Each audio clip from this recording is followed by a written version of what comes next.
High, good morning, warm welcome to the letter box. আজকে খুব special একটা দিন, কারণ আজকে হচ্ছে লোকনাথ বাবার পুজো, আর আমাদের বাড়িতেও পুজো আছে।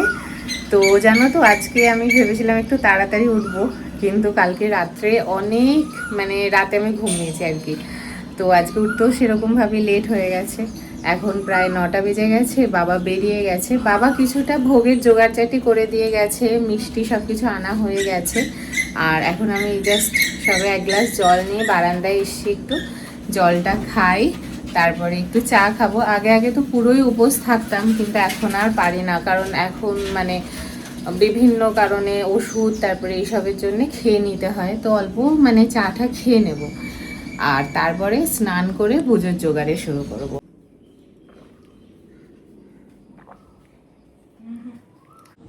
বাবা ভোগের জন্য আলু কেটে দিয়ে গেছে, আলুর দম হবে আজকে। আর এখানে মা চা বসিয়েছে। আমি এখন একটু বারান্দায় দাঁড়িয়ে জলটা খেয়ে নিই। একভাবে সারা রাতের ঘরের মধ্যে ছিলাম, তো তো যেন সাফোকেশন একটু ফিল হয় সকালের দিকে উঠলে, আর এই বারান্দাটায় দাঁড়ালে বেশ ভালো হাওয়া টাওয়া লাগে।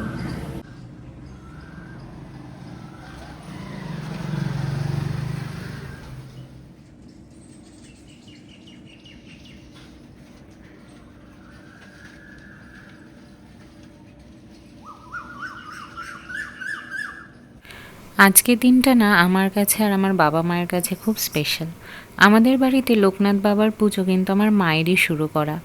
ছোটোবেলায় জানো তো, আমি না খুব অসুস্থ হয়ে পড়তাম, এবং বেশ বড় বড় কারণেই অসুস্থ থাকতাম। আর আমার মায়ের বিশ্বাস, লোকনাথ বাবাকে ডেকেই হয়তো মা আমাকে সুস্থ করতো। ছোটবেলায় আমার জন্মদিনের দিনই মা করতো লোকনাথ বাবার পুজো, এবং অনেক ধরনের রান্নাবান্না করতো। কিন্তু জানো তো, আমাদের যেহেতু জয়েন্ট ফ্যামিলি, জন্মদিনের দিন নিরামিষ খাওয়ার অনেকেরই অপছন্দ ছিল। তাই মা সেটাকে শিফট করে এই 19শে জ্যৈষ্ঠের দিন করে, যেটা লোকনাথ বাবার তিরোধান দিবস। যখন বড় করে হতো তখনও যত আনন্দ পেতাম, এখন যখন ঘরোয়া করে পুজো করি তখনও ততটাই আনন্দের সাথে আমি আর মা পুজোটা করি। কিন্তু আমার স্নান, স্কিন কেয়ার, হেয়ার কেয়ার সব ডান। আর এবারে আমি যাচ্ছি রান্নাঘরের দিকে। রান্না বান্নাগুলো শুরু করে মা সব জোগাড় করে দিয়েছে, গোছগাছ করে দিয়েছে অলমোস্ট। আর আমি আজকে ভোগটা বানাবো। এত বছর আমি পুজোর জোগাড়গুলো করতাম, আর মা হচ্ছে কিনা ভোগ বানানোর দায়িত্ব নিত। আর মা যেহেতু টেস্ট না করে খুব ভালো রান্না করতে পারে, তো মাই করতো। বাট এই বছর এত গরম, ওই জন্য মাকে বললাম তুমি জোগাড় করো, পুজোর দিকটা তুমি দেখো, ভোগটা আমি বানিয়ে দিচ্ছি। আর আজকে কি কি হবে সেটা তোমরা আস্তে আস্তে ব্লগে দেখতে পাবে। তো প্রথমে আমি বানাবো হচ্ছে পায়েসটাকে বসিয়ে দিই, কারণ ওটা একদিকে নিজের মতন টাইম নেয় হতে, ধীরে সুস্থে। তো পায়েসটা বসিয়ে দেবো, তারপরে কি কি হচ্ছে সেটা পুরো ব্লগে তোমাদের সাথে শেয়ার করবো।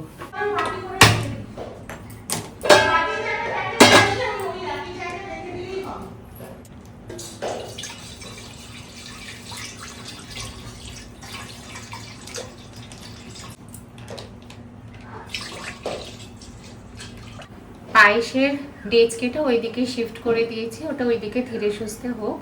আর এখন আমি কড়াই বসিয়ে দিয়েছি, এতে আলুর দমটা করে নেবো।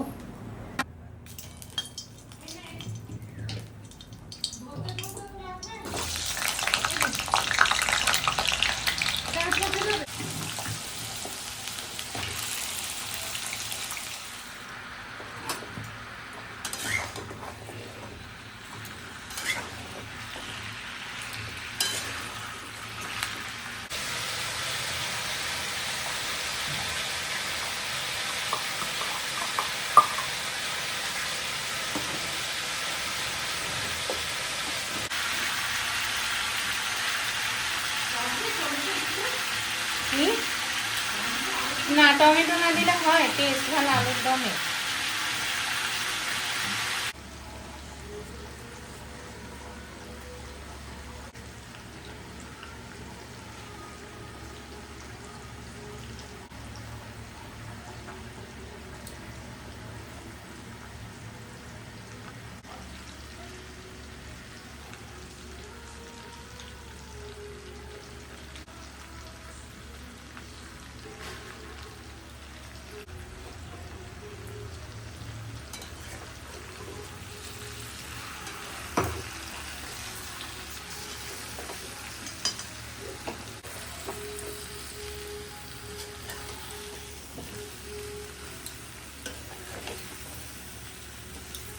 এই দেখো পায়েসটার মোটামুটি এই কন্ডিশন, পায়েসটা আরও কিছুক্ষণ হবে।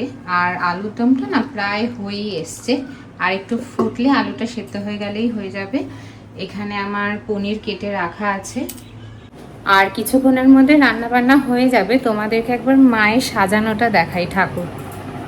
এই দেখো মা এখানে ঠাকুরের জোগাড় করছে, আর এখানে লোকনাথ বাবার ফটো পেতে দিয়েছে আসনে, আর বাকি ঠাকুরের জায়গাটাও ফুল দিয়ে সাজিয়ে দিচ্ছে।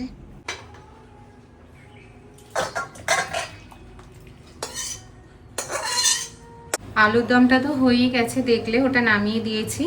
আর এবার পনির ভাজবো, তেল গরম করতে দিয়ে দিয়েছি। আর এই হচ্ছে আমার পনির কেটে রাখা আছে অলরেডি, ওটা একটু হালকা ভেজে নেব, আর তারপরে গ্রেভিটা বানিয়ে ওর মধ্যে দিয়ে ফুটিয়ে নেব। তেলটা গরম হয়ে যাক।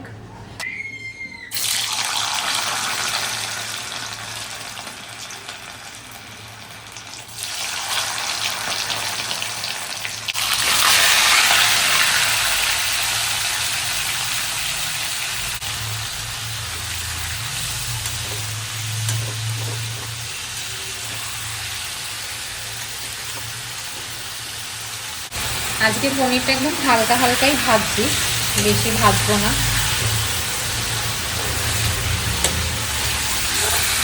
আর যেই পনিরটা দিয়েছে দোকান থেকে, এত জল সমেত পনির, ওই জন্য জানো তো ভাজতে গিয়ে ভেঙে যাচ্ছে।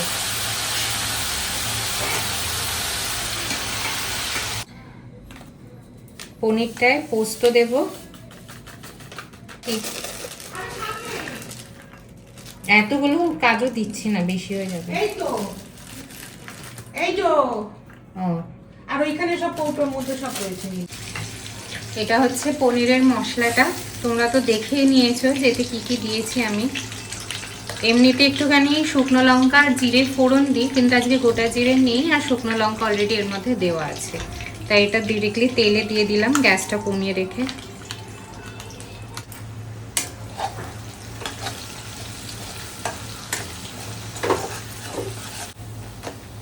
মশলাটা ভাজা ভাজা হচ্ছে, আর এর মধ্যে খুব অল্প করে একটু আদা দিয়ে দেবো, গ্রেট করে, খুবই অল্প।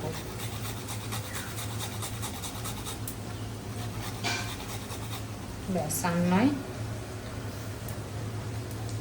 মা অলরেডি লোকনাথ বাবাকে ফার্স্ট রাউন্ড খাবার দিয়ে দিয়েছে, ফল, মিষ্টি প্রসাদ আর মিষ্টি দই, আর এখানে আমাদের বাকি আসনে ঠাকুরেরও পুজো দিয়ে দিচ্ছে। মা দেখো একবার এদিকে, পুরো ঘেমে চান করে গেছে। আর পনিরটা বেশিক্ষণ করতে লাগে না, খুব কম টাইমের মধ্যেই হয়ে যায়। তো মশলাটা ভাজা হয়ে গেলে, দাঁড়াও কেন বেঁকে আছে, মশলাটা ভাজা হয়ে গেলে গুঁড়ো মশলাগুলো দিয়ে নেব, দিয়ে কষিয়ে নেব, আর পনিরটা দিয়ে তারপরে ফুটিয়ে নিলেই হয়ে যাবে। পায়েসটাও প্রায় হয়ে এসছে, এতে আর একটু খালি মিল্ক মেড অ্যাড করে দেব। পনিরের মশলাটা একদম ধীরে সুস্থে আমি ভেজে নিয়েছি, আর তোমরা হয়তো একটা সাউন্ড পাচ্ছ, কোথাও কোনো কনস্ট্রাকশনের কাজ হচ্ছে সেটারই। এবার এটাকে জল দিয়ে কষাবো আগে।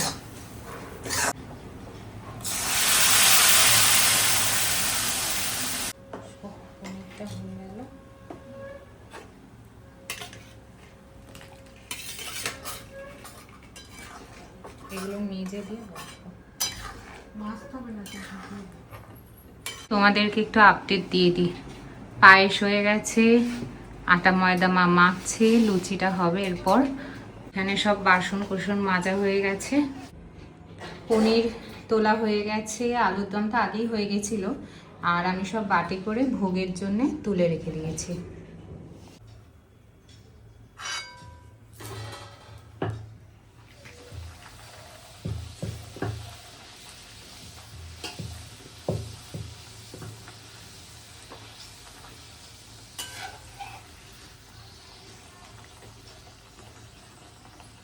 ভোগের থালা সাজানো হয়ে গেছে আমাদের, লুচি, আলুর দম, পনির, পায়েস আর সন্দেশ।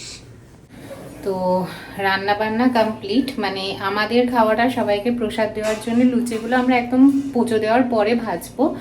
আর এখন মা ঠাকুরকে ভোগ নিবেদন করবে, ঠাকুরের পাঁচালি পড়বে, তারপরে পুজো কমপ্লিট হবে। শ্রী শ্রী লোকনাথ বাবার পাঁচালী পরগনা জেলা অধুনা বঙ্গেতে 84 চাকলা গ্রাম মহকুমা বারাসাতে শ্রীরাম নারায়ণ ঘোষাল তথা বসতি শ্রী কমলা দেবী তার ধর্মপত্নী সতী একদা পত্নীরে বলে রামনারায়ণ তব এক পুত্র মোরে করিবে অর্পণ, সেই পুত্র গৃহত্যাগী সন্ন্যাসী হইবে, তার পুণ্যে বংশমোর উদ্ধার হইবে।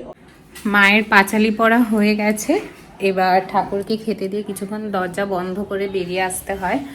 তো সেই টাইমটায় আমি ভাবছি যে আমরা লুচিগুলো ভেজে নিই সবাইকে প্রসাদ দেওয়ার মতন, কারণ 1টা বেজে গেছে। তারপরে প্রসাদ তুলে আমরা ফ্রেশ হয়ে খাবো, মানে লাঞ্চ করব। তো আগে ওই কাজগুলো করে নিই।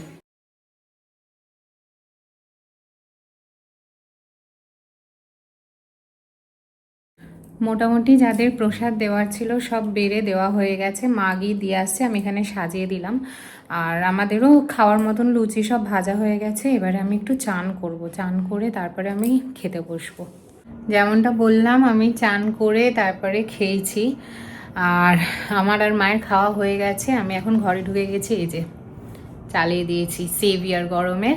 আর মা এখন লাস্ট সব গোছগাছ করে গুছিয়ে ঘরে ঢুকছে। আর এই ব্লগটা এখন এন্ড করছি না, কারণ সন্ধেবেলা আমি তোমাদের সাথে কিছু একটা শেয়ার করব, সেই কারণে। মা যখন সন্ধে দিচ্ছিল আমাকে একবার ডাকলো, যাতে আমি তোমাদের সাথেও ঠাকুরকে সন্ধেবেলা দর্শন করাতে পারি। তারপর আমরা আজকে খেয়েছিলাম লিকার চা আর এই ছোট টোস্ট বিস্কিটগুলো, জানো তো আমাদের এখন রিসেন্ট ফেভারিট। দুপুরে তো ব্লগটা এন্ড করিনি, তোমরা জানোই, আমি সেটা তোমাদেরকে আগেই বলেছি। কেন করিনি বলছি, কারণ তোমরা যারা আমার হেয়ার কাটের শর্টসটা দেখেছো তারা জানো আমি আর মা শপিংয়ে গেছিলাম। আর যারা এখনও শর্টসটা দেখোনি তারা দেখে নেও, আই হোপ তোমাদের ভালো লাগবে। তো আমরা ম্যাক্সে গিয়েছিলাম অল্প কিছু কেনাকাটি করতে। কি কি কিনেছি ওটাই তোমাদের সাথে শেয়ার করব বলে তখন আমি ব্লগটা এন্ড করিনি। আমি একটা জগার্স নিয়েছি, মানে এটা মা আমাকে কিনে দিয়েছে একটা জগার। আর এটার প্রাইস কত নিয়েছে বলো তো? খুবই রিজনেবল প্রাইস, 699। আর আমি দুটো নাইট স্যুটের সেট নিয়েছি, একটা এই কালারের, এইটা হচ্ছে প্যান্ট আর এটা হচ্ছে টি শার্টটা, এটাও হচ্ছে সেম, এটা হচ্ছে প্যান্টটা আর এটা হচ্ছে টি শার্টটা। দুটোরই প্রাইস 699 ইচ। তো এই ব্লগটা আমি এখানেই এন্ড করছি। তোমরা জানিও কেমন লাগলো গোটা দিনটা আর এই ব্লগটা। আর তোমাদের সাথে দেখা হবে নেক্সট আরেকটা ব্লগে। Till then, bye, good night.